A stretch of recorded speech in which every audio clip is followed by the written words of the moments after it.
अदालती अहकामात तो ये थे कि सिंध हुकूमत इसको कंपनसेट करेगी। हाफिज साहब, अगर मैं गलत नहीं हूँ तो आप मुझे सही कीजिएगा, ये सिंध हुकूमत अपनी जिम्मेदारी इस मामले में आपको निभाती हुई नजर आ रही है? देखें, अदालतों में जो केस चल रहे हैं उसमें जब ये फैसला किया जाता है कि तजावुज़ात को ख़त्म किया जाए, तो उसके साथ ही ये बात भी तो मौजूद होती है ना कि कंपनसेशन दी जाए। इसलिए कि ये तो बुनियादी इंसानी हुकूक़ हैं कि आप किसी को अगर रेलवे ट्रैक के आसपास की ज़मीन से, जिनको लाकर जिन लोगों ने बिठाया था वो तो पकड़े भी नहीं जाते वैसे भी, अगर वहाँ से लोगों को हटाएंगे तो उनको मुतबादिल देंगे। और इसकी सबसे बड़ी मिसाल लियारी एक्सप्रेस वे है कि जिसमें नेमतुल्लाह खान साहब ने न सिर्फ ये कि 16,000 ख़ानदानों को मुतबादिल जगह फ़राहम की थी, बल्कि उनको पैसे भी दिए थे और बेहतरीन कोऑर्डिनेशन के साथ ये सारा काम अमल में आया था, तो इतनी बड़ी एक्सप्रेस वे बन गई।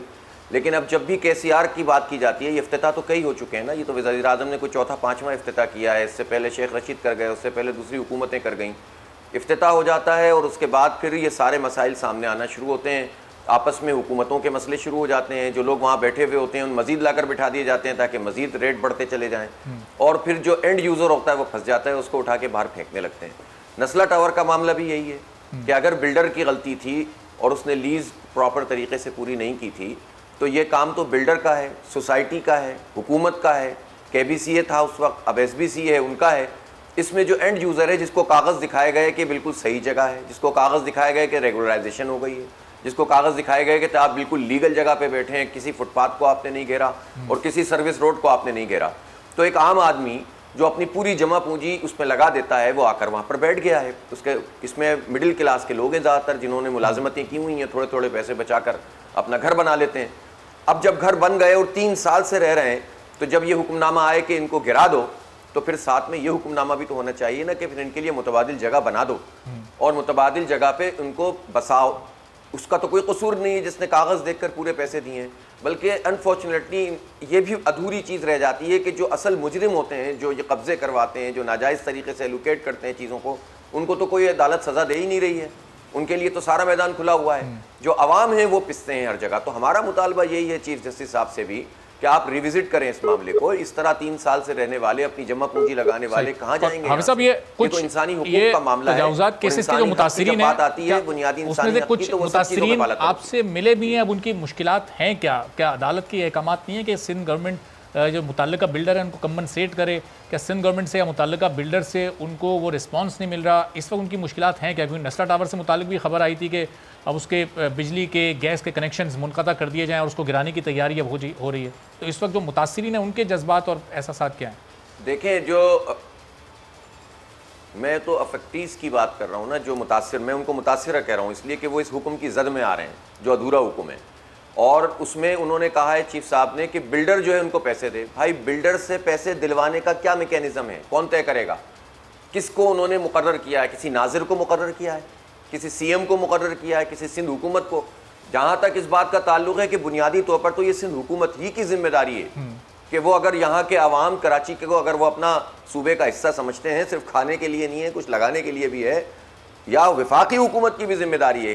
ज़ाहिर है वोट तो यहाँ भर भर के लोगों ने वफाक को भी दिए हैं ना, तो शहरी तो अब कराची के शहरी क्या इन चक्करों में रह जाएंगे कि वफाक कहेगा मेरी हुकूमत नहीं है सिंध में, और सिंध कहेगा कि भाई वफाक मुझे पैसा नहीं दे रहा। हम तो इसी तरह रुल रहे हैं, हर प्रोजेक्ट हमारा इसी तरह लेट हो रहा है, इसी तरह से हम बर्बाद हो रहे हैं।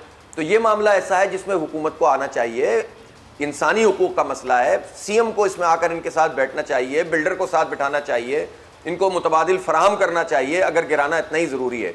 वरना मेरा सवाल तो आपके तवज्जुह से ये भी है ना कि बाज़ और जगहों के बारे में जो बहुत ताकतवर लोगों की जगह हैं, चीफ साहब ने ऐसे ही अहकाम दिए थे कि गिरा दो, उनको क्यों गिराने के दोबारा अहकाम नहीं दिए गए हैं और उस पर कंप्लाइंस क्यों नहीं हो रहा? सिंध हुकूमत उस पर अमल दरामद क्यों नहीं कर रही? अगर वो विफाक के तहत इदारे हैं तो उन पर कार्रवाई क्यों नहीं हो रही? कमज़ोरी की जान फंसती है, ताकतवर को तो कोई अदालत भी जो है वो नहीं पकड़ती।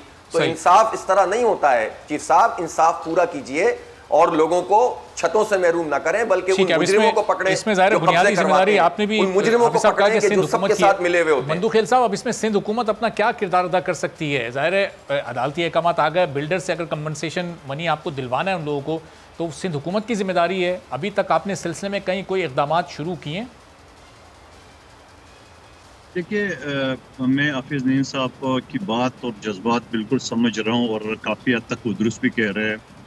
और आपको याद होगा एक फ़ैसला हुआ था, एक शख्स 19 साल जेल में रहा और जब वो सुप्रीम कोर्ट तक केस गया तो वो बरी हो गया और पता चला कि वो तो 2 साल पहले मर चुका है और इसके 2 चचा और वालिद इस केस को चलाते चलाते वो भी मर चुके थे।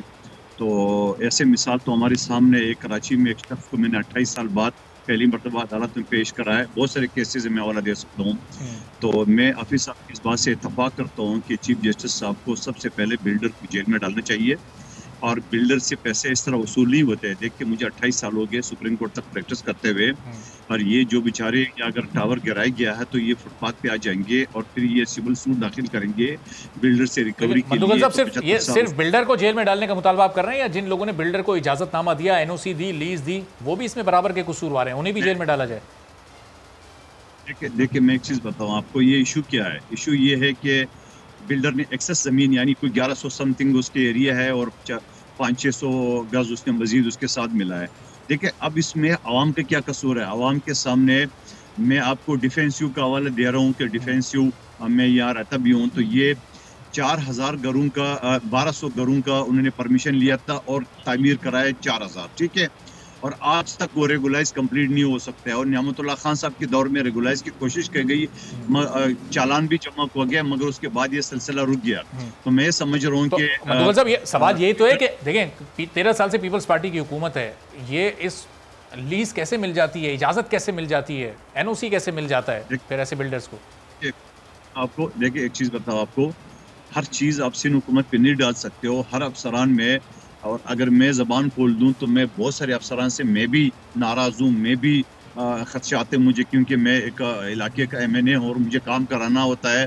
और मेरी यूँ समझ लो कि मेरे साथियों की जूते घिस जाती है जब हम सरकारी दफातर करते हैं। तो इसका मतलब ये नहीं है, मैं तो हुकूमत का सिंध हुकूमत का ही मेंबर पार्लियामेंट हूँ, तो मेरा अपना भी हाल है। तो इसका हरगिज़ ये ब्यूरोक्रेसी है, ब्यूरोक्रेसी इतना आसान से जो है ना वो काम नहीं करती है। तो सवाल मेरे ये है, हम इश्यूज की तरफ आएंगे, हल की तरफ जाएंगे। अब मुझे बताओ कि ये नेस्ला टावर अगर गिराया गया तो ये लोग तो मेरे अब्लिक लिए 75 साल में वो रिकवरी नहीं कर सकते, क्योंकि यहाँ बाप केस दादा केस दाखिल करता है तो पोता चलाता है। और कौमी असम्बली में मेरे एक तहरीक पास हो चुका है बिल जमा करने के जजेस की तादाद बढ़ाने का, और कल गलबन मेरी बारी आ जाएगी कि जजेस की अपॉइंटमेंट है।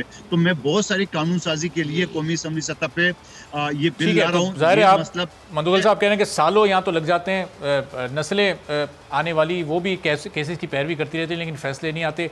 तो फिर इन हालात में हाफिज साहब इस सूरत हाल में हल क्या है? ज़ाहिर है आखिर में नुकसान तो ये मुतासरा लोगों का ही हो रहा है, इन लोगों का कोई कसूर भी नहीं है। अब इस सूरत हाल में हल क्या आप तजवीज़ करेंगे? देखें, मैं आपको इस बारे में बताऊं, ये नस्ला टावर का केस जो है ना, ऐसा नहीं है कि ये किसी कब्ज़े की उस तरह की ज़मीन है कि फुटपाथ के ऊपर आ गए या नाले के ऊपर आ गए। ये ज़मीन का मामला बस इतना है, जिस तरह भी मंदुखेल साहब बता रहे थे कि 1100 गज है, तो उसमें से तकरीबन 600-700 जो है वो लीज्ड है और बकिया अनलीज है। इसका नक्शा भी प्रॉपर है और नक्शा बनने के बाद जो भी यानी रेगुलराइजेशन होती है वो सब भी मुकम्मल है। सिर्फ इसकी लीज का मसला है, जिस तरह कराची की आधी से ज़्यादा शहर की लीज का मसला होता है, वो लीज बाद में हो जाती है। सब्सक्राइब करें और बेल दबाएं ताकि कोई खबर रह न जाए।